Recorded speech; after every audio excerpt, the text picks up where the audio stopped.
Hey everybody, welcome back to the channel. We are the Obsolete Punks. With me as always, Timmy, Payton, Yep. and Hood. I'm Lost Motel. We are about to check out NoFX's first ditch effort brought to us tonight by Payton. Thank you, Payton. Hey, I'm gonna toss it straight over to you to tell us about this album, why you like it, why you picked it. I mean, there are so many good songs on this album. It's definitely one that you don't really hear people talk about. So I get the feeling that it's maybe not as well known as, White Trash, Two Heaves and a Bean, or, things like that. So, and there are some songs on here that, I mean, you'll see. They're fucking awesome. And some that'll probably make some people cry. I'm probably gonna be one of them. I'll admit that right now. But it's just an all-around good album in my opinion. I listen to this album a lot, so hopefully other people enjoy it at least half as much as I do. So Yeah, It cool. I definitely like the goes idea after of, every emotion. yeah, yeah, yeah. I, absolutely. I like the idea of a lesser known NoFX record too. Obviously, NoFX has their classics, and those are the ones that everybody's reviewing and everybody's listening to. Yeah, I don't this album doesn't get a whole lot of love being later in their catalog and all that. Right. This is probably anything post self-entitled. This is probably the only album I've actually really listened to all the way through. Yeah, I'm in a similar boat. I would definitely say my interest in NoFX waned pretty severely after Coaster, even before Coaster, yeah. Coaster, maybe. I've heard all the new stuff, but Yeah. yeah.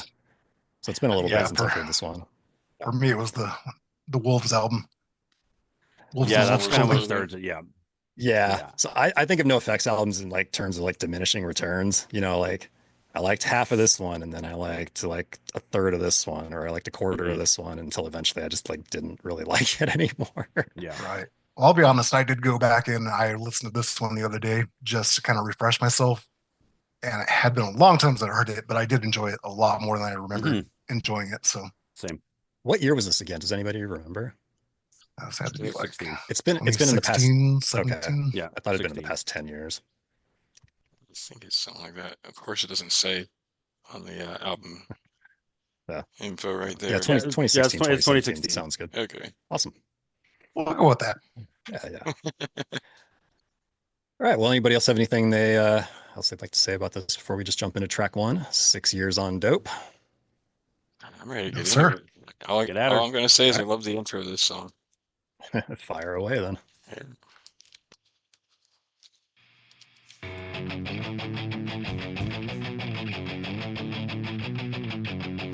Uh, you, I don't want to do it. You do it. You're gonna sing this better than me. You know? No, The yell. no, you got Do the yell. From the gut. You know? Yeah. No, from like when you fucking get really.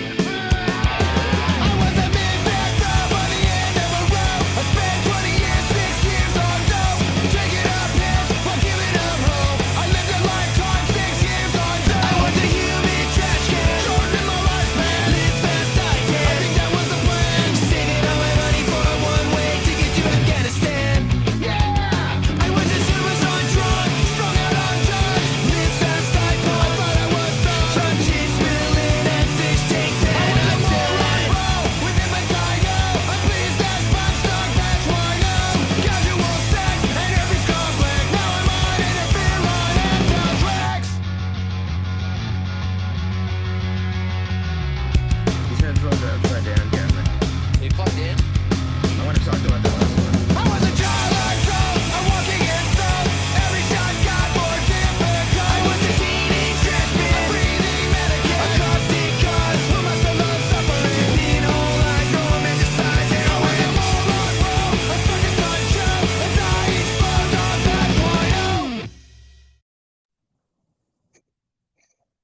I think you said it back on Selling Things for All the Shoes, Tim. Mike really does love writing songs about smelly.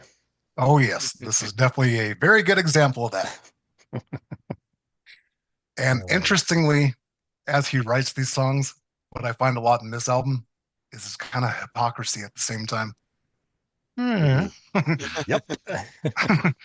I'll just go ahead and say it then. That is one of my main irks with later NoFX and this album specifically. But Tim, you're onto something there. Let's go to you first and get your thoughts or further thoughts, I suppose. Yeah, I do enjoy this song. I love the energy of it. Of course, you got Melvin doing so much of the lead vocals. You gotta love the whole Mel yell for entire verses going on. That's beautiful. Uh, Strangely, the one thing that just kind of irks me about the song, beside the hypocrisy of Mike here, uh, is the actual very intro. The more I hear the song over the years, I kind of wish they would have taken out the talking, but just kept Melvin doing like the warm up, the kind of thing. That would have been awesome without the talking, but I get it. It's cool. But good opening track for the album. 71 for me. Okay. Very nice. Mr. Hood Rat. Oh, I didn't notice that Hood before. Rat. Yeah, I think this is their first single released with this album. So it's definitely the song that I've heard the most by far. Not to say that's a lot. I think it's maybe 15, 20 times, but definitely a top-notch Melvin song. Love that scream. Love those vocals. I actually had no idea this was about Smelly. I haven't even looked into too much of these lyrics really, but I just thought it was some sort of self-deprecating shot he was taking at himself this whole time. I think to this day, Mike still does take some pride in the fact that he's never done heroin, or at least he claims he's never done heroin. Gotcha. Yeah, it's just the milieu of other substances. Yeah, that's right. No, pretty solid song. I'm gonna go with the 75. Very nice. Mr. Payton. Yeah, I'm with it on that. I had no idea this is what it smelled like. I just thought he was just being, Fat Mike. I figured with all the drugs he had done heroin. I didn't know. I mean, I might as well. I'm sure. I mean, if you're not be- reading the punk rock gossip pages, right? I'm sure there had to be some heroin in some of the drugs he's done. So anyway, yeah, great opener song. And like everyone said, Melvin on vocals is always a nice little touch. Yeah, I'm 74 on this one. Oh yeah. Very cool.